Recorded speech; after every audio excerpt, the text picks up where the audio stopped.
This is Kenya's biggest conversation. It is the Situation Room. Thank you very much for tuning in. This is the second hour of the show. We are live until 10 a.m.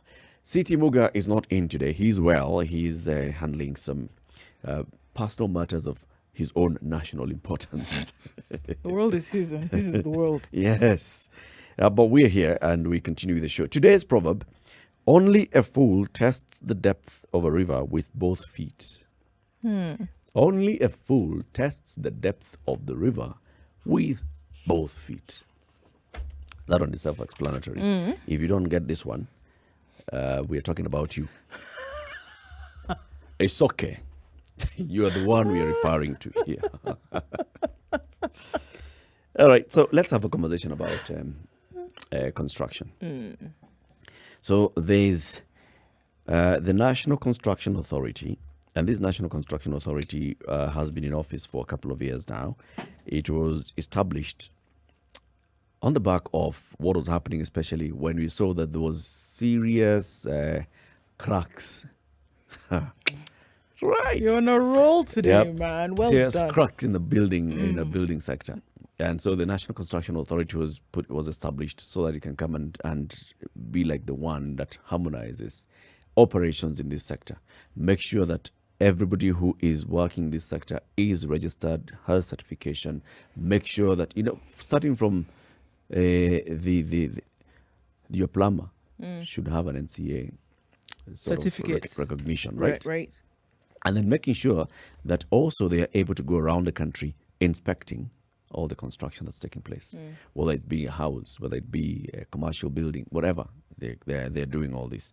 Now, the things that make the NCA work, and that is regulating the building sector, include the building code, the physical planning laws, and other related statutes. The current building code dates back to, I want to give you a time to guess. What do you guess? The year the current building code was 1973. 1973. That's how many years ago? 40 plus, I guess. It's 1968. Close. So that outdated building code of 1968 governing the building sector is inadequate. It My lacks goodness. effective and objective controls, enforcement mechanisms, making it a major impediment to the development of the built environment. Now, that is a very obvious thing. So the National Construction Authority has now come up with a draft building code. And as is expected, they're now subjecting it to public participation. So public is you and I, Ndu. We live in houses. So first of all, you need to understand what is the building code. Does it say that your house should have cement? Built in a certain way with only using certain kinds of material. Yes. Only a certain person with a certain kind of license can then come and make amendments to this home or should have been involved in building it in the first place. What? That's what we want to understand. Engineer Maurice Akech is the Executive Director of the National Construction Authority. He joins us on the line. Engineer, good morning. Good morning. How are you? Good Very morning. well, thank you. Good to have you again on the show. Thank you. So let's just start from that point. The building code, what is it? Thank you very much for this opportunity. And I think it's always good to engage Wananchi. And I want to say good morning to everyone, every Kenyan from where they are listening. And we want to thank Spice FM for giving us this opportunity to continue engaging members of the public on matters of the building code.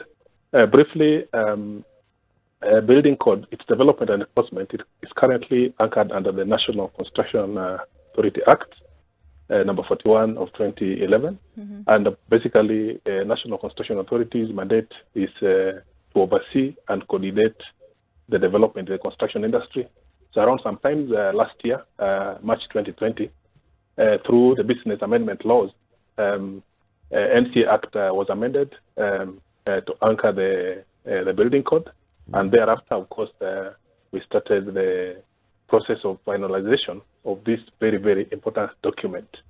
So basically, the building code that's currently under development is meant to replace the building code that is current, which you've rightfully talked about, the 1968 building code, which is now outdated.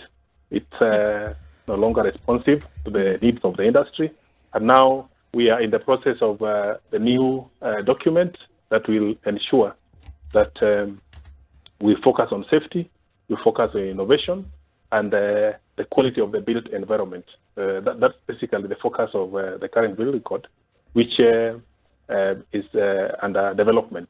So this is an inclusive document which has been developed with the input of all the stakeholders in the construction industry, including the affiliates. When I talk about the affiliates, everyone who is affected by the building is basically part of this particular process.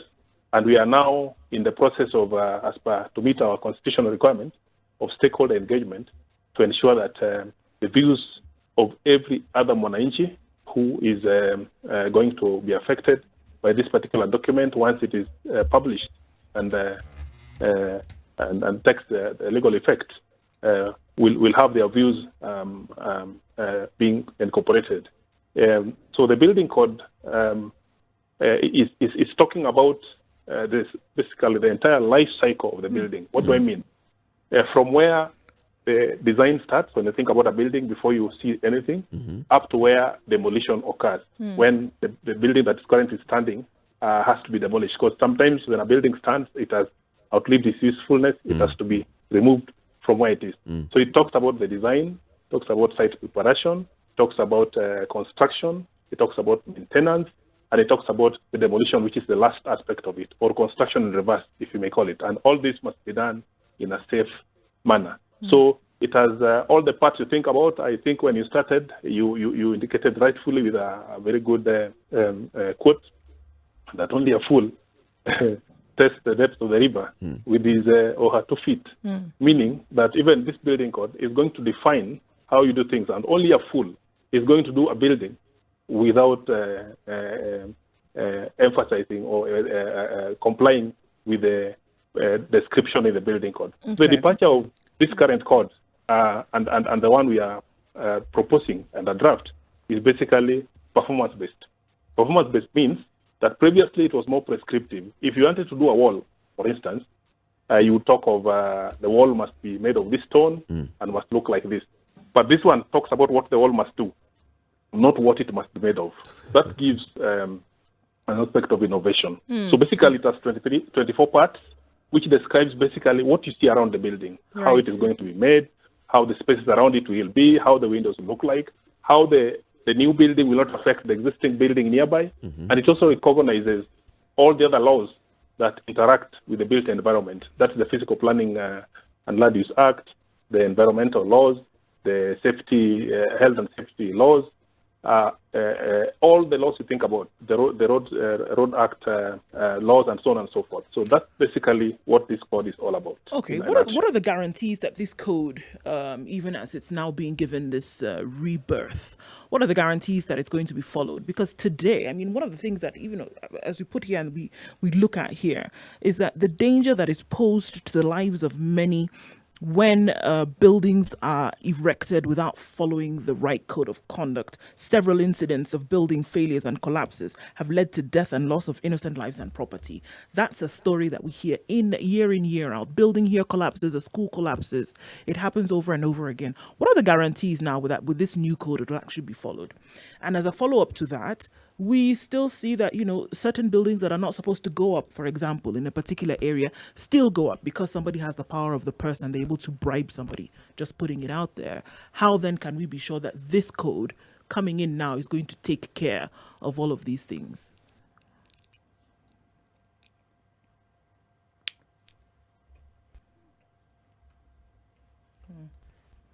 All right, we're not getting you, Engineer Akech. Let's try and get him back. There you go. Okay, there you are. We had lost you for a bit. Oh yeah, I heard all the questions. Okay. So I was trying to say that one of the tenets or the aspects of enhanced compliance with any regulations or any laws or any standards is simplicity. the aspect of being well understood and the actors being aware of all the requirements of the code. So what we are emphasizing at the moment is how we have divided this code for ease of simplicity in a manner that every actor that needs to use the code will know which part of the code to work with. For instance, the designer would look at the component that deals with the design. The construction professional or the team or the fundi or the contractor would actually know where to deal with. So in a nutshell, you'll be able to pick which part that is relevant with your scope and you implement accordingly. Now, in terms of overall coordination and oversight, NCA will be at the pivotal role where we will be conducting quality assurance checks. And this time we'll be checking against this particular code whether you complied with what is described. So that simplicity and that having a very clear coordination and implementation framework will ensure that at least the enforcement and the compliance with the code will be guaranteed. So we are also relying on the aspect of the input of every other stakeholder, so that if you've given your input, for instance, it's like you're already getting yourself aware that this is what I will need to be doing once the code comes into being. There is also something I need to say, that this code will be implemented at two levels, at national level and county level. At county level, it will be adaptive, where each county with their uniqueness in terms of the operational environment will adapt it at the county assembly level, so that some of those issues that are unique to the county, especially the ones which are material-based or have a unique environmental context to the county that where it's being implemented, will now adopt it to conform with the county. That will bring some semblance of acceptance, will bring some semblance of ease of implementation, and we believe this will enhance compliance. And of course, as you say, as you ask, will ensure that enforcement is guaranteed. So that's how we see it from where we come from. Now, this code for information is also going to address the issues of safety in terms of, we talk about quality, and this code is going to enhance quality that will now guarantee that every building is done in a safe, and the safety here has got to do with both the structural, the use, and the functionality of the building. Even you can have a building, but it's a sick building. You cannot, when you go inside there, it's not easily habitable. Yeah. It's not comfortable. So all these we are talking about. The code addresses how all this will be done. Even the comfort of how you climb your stairs. You may assume that somebody is building one floor or may a ground and plus one, and you may assume that stairs is automatic. No, it may not be automatic. Somebody may forget. So the code even describes that you need a staircase, and when the staircase is put, you must put certain those steps. We call them the goings and the risers. Must be in a way that they are comfortable for use. And if it's beyond 5 floors, then you must install a lift, and so on and so forth. So these are things that are taken for granted, but they have been included, including the issue of the use by those who are able differently, or we call the PWDs, the people living with disabilities. So what happens, Maurice, if I can jump in here and ask you, Maurice, what happens then to those buildings that currently are not aligned to this code and what will come about? Very interesting that you talk about buildings without lifts, for example. Let's just talk about Nairobi. We have buildings that have 10, 9, 8 floors, no lifts. People are going to have to climb those stairs to get to where they're going, whether it's an office building, whether it's a residential building. So if this new code comes into effect, what are we saying for those existing buildings, for example, that will not follow the tenets of this code? What happens to them? Well, very interesting question and observation. We know that the buildings as they are at the moment have also been put up based on the code of 1968, which, as I say, is now outlived its usefulness. Now, when this code comes into effect, there will be an aspect of audit that needs to be carried out using the new code against the existing buildings and assess the extent to which those existing buildings conform to the code. Now, for the ones which maybe do not meet the current code requirements, there could be an aspect of what we call regularization, or to relook at them in terms of what needs to be done to to ensure that they conform with the code. There could be categories of those audits where the audit may find adverse departure or a great departure from what we expect to see in the new code against the existing building. Now, those will have to be a conversation. That will have to be a conversation that will have to happen between the building owners and the regulators. And when I talk about regulators, we're talking about the county at the county level, which is actually in charge of development control in terms of physical planning. And then we have the National Construction Authority, which is basically in terms of oversighting and coordinating the construction.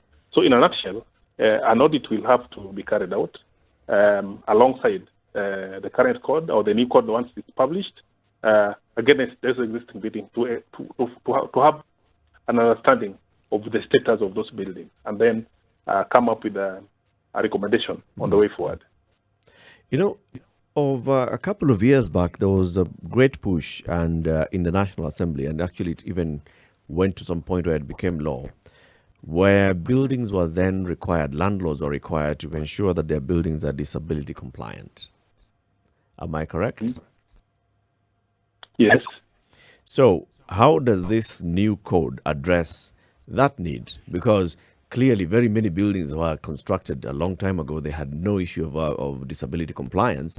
Now, how does this make sure that every new building that comes in will have factored in the issue of those who are not able to climb stairs, for example? Well, so there's been an effort to assess the existing buildings and ensure that they actually made to conform with the disability or access, universal access as we call it, so that at least every other building user, you and me and anybody else, is able to use the building in a safe and comfortable manner. Now, in an effort to comply with that act, I think we were part of the team that actually was called to Parliament to go and give a status update on how buildings have complied. So this is an effort, a coordinated and collaborative effort between the national government, the county, and all the actors, so that at the point of approval, especially for the new buildings, there is that effort now to ensure that all the universal access requirements are incorporated in the design.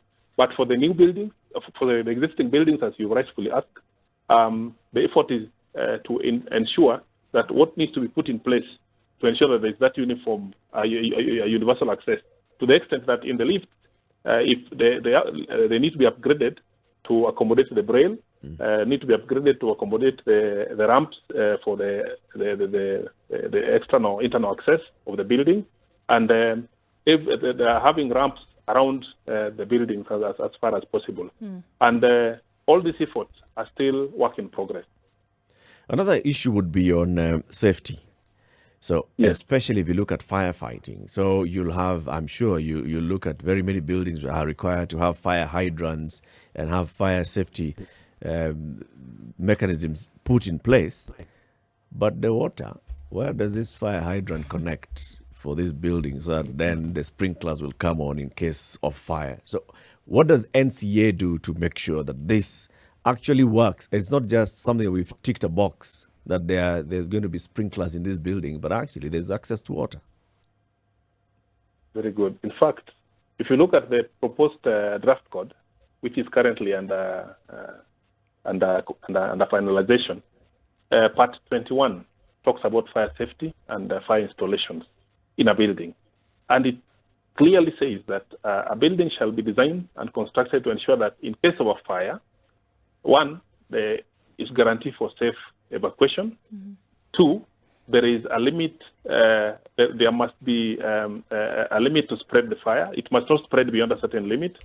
And then the building must remain stable when the fire is on.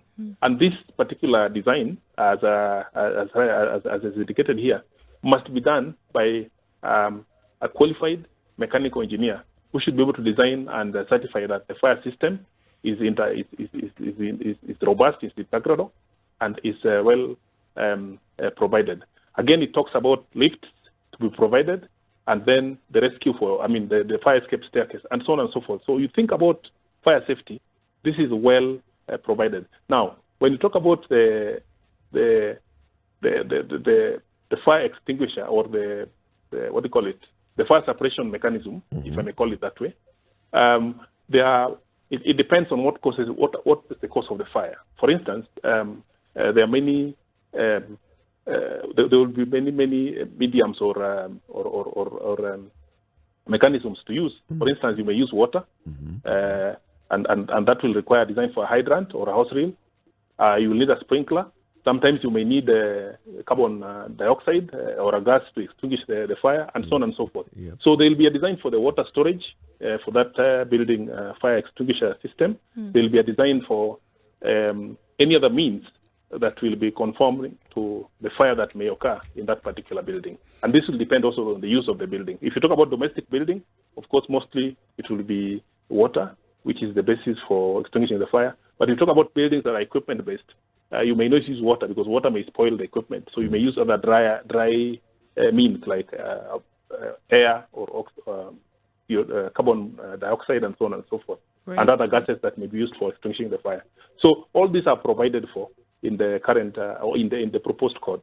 You're going to have to forgive me for being a little bit pessimistic, but just looking at practices currently and also in the past of how they've been. Obviously, now we are going to a place, especially from this code, that then is going to demand and require global standards in terms of construction, and whether it has to do with construction, whether it has to do with safety, looking at something that will be accepted across board. But we've also always had these perennial stories of people then who will pay a friend who's a structural engineer, for example, who then would be tasked with the responsibility of making sure that this construction is up to scratch. But this person happens to be their friend, and they can pass off a few shillings under the table to make sure that an eye is closed to whatever misfunction is happening. Will this code, or rather how will this code put a plug in these kinds of practices, which is rife across the sector today? And as you answer that, let's also take this one caller, who's Muigai calling from Kahawa Sukari. Muigai, good morning. Good morning, Latif, Du, and the engineer. Good morning. Engineer, Yeah, so I have a Muigai says good morning to you. Good morning. Muigai. Yeah.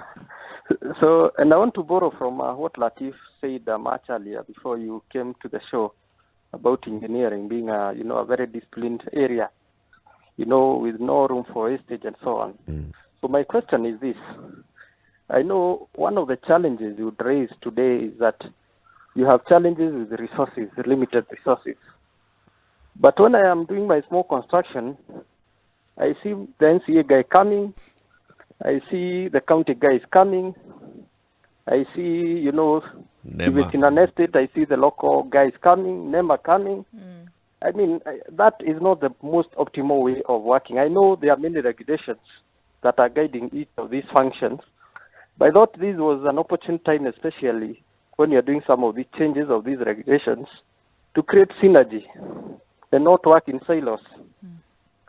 So I don't know what your comment to that would be. That's a good one. Let's hear from the engineer, Engineer Akech. Well, a very good question in terms of speaking to the issue of coordination. That's from Muigai. But let me start from the issue of unethical, which has been raised, an ethical issue, where, in my view, this code is meant to bring sanity across board. And one of the things we look forward to is the responsibility aspect. Now, when this code is finally published and the implementation is ongoing, one of the things we'll expect from all the actors is the aspect of ethics. And good ethics demands that you do the right thing at the right time, all the time. Because you may not know, but this shortcut you are taking, or these corners you are cutting, are the ones that may also affect you or someone very close to you in the very near future. So it's upon us to do the right thing at the right time and act responsibly. So as a developer or as an investor, when you look for an engineer and you want just the stamp without focusing on what actually needs to be done the right way, then already there's something you are doing wrong, even you as an individual. So it is only right that we do the right thing responsibly and make your stamp, ensure that your stamp adds value to whatever you're doing. So if an investor, you're looking for an engineer, make sure you engage responsibly, professionally, so that you get the right thing. At the end of the day, you're paying. I mean, even if you're not paying, you were offered to give your services. I mean, so That's offer true. it professionally, what training you've been given. That is now the preaching I want to give for those who will be engaging as far as this is concerned. The other issue that has been raised by Muigai is the issue of, fatigue, where today is NCA, tomorrow it is county government, after another day it's another agency, and so on and so forth. So in an effort to minimize this fatigue, we are moving towards multi-agency approach, where we know we are acting towards one industry for the sake of safety of the built environment. So we, as a coordinated, as a national construction authority whose role is to oversee and coordinate the development construction industry, we are now reaching out to all the actors so that we act jointly as a multi-agency team or approach, so that when we do these intersections, we do them in a coordinated manner.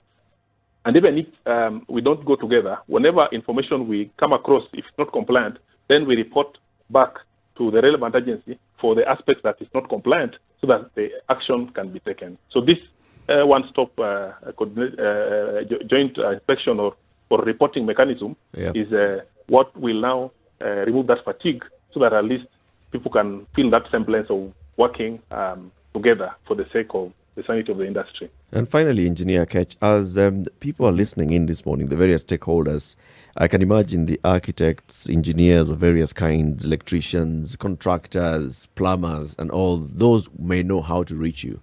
But the rest of the public and somebody would want to contribute to this development of the building code, how can they participate?